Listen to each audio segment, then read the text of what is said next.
I'm not sure all these things are going to come into play in the ZTA discussion, but there are three issues that I think need to be raised. One is we haven't raised the fees on these facilities for applications, not franchise stuff, but applications, since 2003. It is questionable that the fees today reflect the actual cost of processing the stuff for us. We should not be subsidizing the telecom industry for the work that we have to do. So I don't know whether this is something we do, it can be done here, but separately. So is this administrative regulation? Or is? Yes, it would be an administrative regulation, and we do intend to come back with changes to that. Okay, good. Number one. Number two, noncompliance and enforcement. Polls have been put where they were not supposed to be put, and absolutely nothing was done about it. Nothing. They're still there.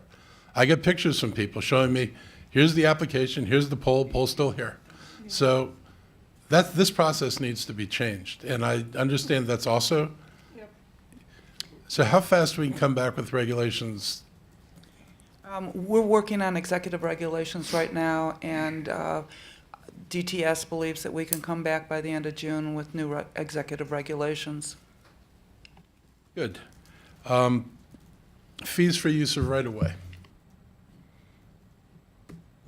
How can, Jeff, am I stepping on a sore toe or something? No, this is a matter that's in your franchise agreements with about a dozen of these providers.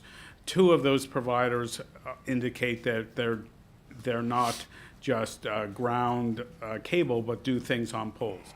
But you have to treat them all equally. It would take a separate bill to do something outside of that franchise agreement to address this issue, but it's not a ZTA issue. Can we ask the exec to explore that and possibly bring that back to the regulations? We'd be happy to. Okay, and my last request is to examine the process as a whole, including what goes on in front of the Tower Committee and what's appropriate for discussions, because I've heard numerous complaints from residents who feel, what's the point of the hearing, what's the point of the meeting if there's no role? This is fixable. Again, it's not fixable in the bill, but I'd like to see it come back if it's regulations in the right place. If we can get those four things done, I think it would go a long way to addressing some of the really legitimate concerns that people raised that led this whole thing to blow up. So if that's some relative assurance that something will be done, I'm happy. Absolutely, and Thank we you. just You have touched on relative some of those assurance. issues at committee, and we've asked for, so I think there's a lot of agreement with those comments. Okay, thank you.